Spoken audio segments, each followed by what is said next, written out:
اولاد کا نہ ہونا عمومی طور پہ طلاق کا ہمارے ہاں سبب ہے، بالخصوص بر صغیر پاک و ہند کے اندر۔ جب کسی کے ہاں اولاد نہیں ہوتی تو اس کو 2 4 5 6 سال دیکھنے کے بعد طلاق دے دی جاتی ہے، اور بعض کا ایسا ہوتا ہے کہ طبی نقص کمزوری مرد میں ہوتی ہے تو اس کے باوجود بھی طلاق عورت کو دے دی جاتی ہے، اور وہ مرد بولتا نہیں ہے، اور پھر دوسری جگہ نکاح ہوتا ہے تو پھر معاملہ وہی ہوتا ہے۔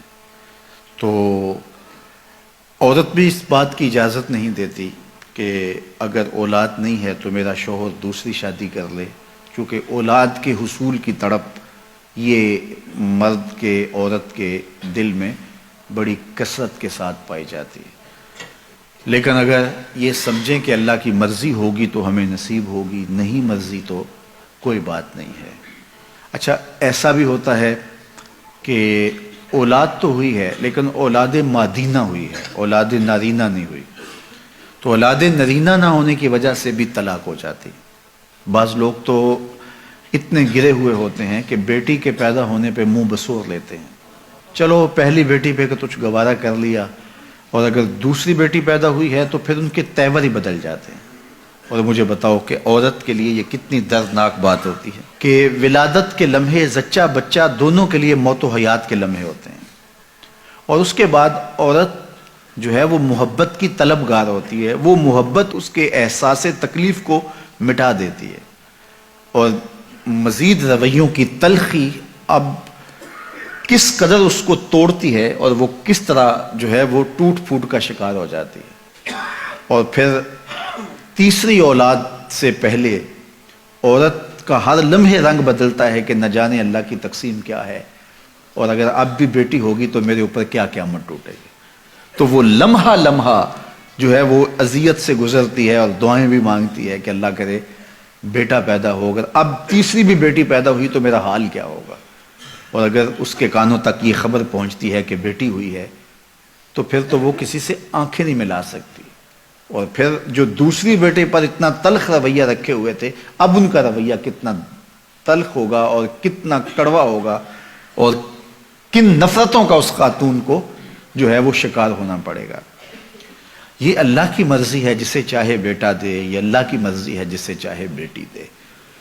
عورت کے ساتھ جو نفرت کا اظہار کیا جا رہا ہے اصل یہ اپنے رب سے مقابلہ ہے۔ کسی کے ہاں اگر بیٹی پیدا ہوئی تو اس عورت کا قصور کیا ہے؟ ایک ذرے کے برابر بھی اس کا کوئی قصور نہیں ہے،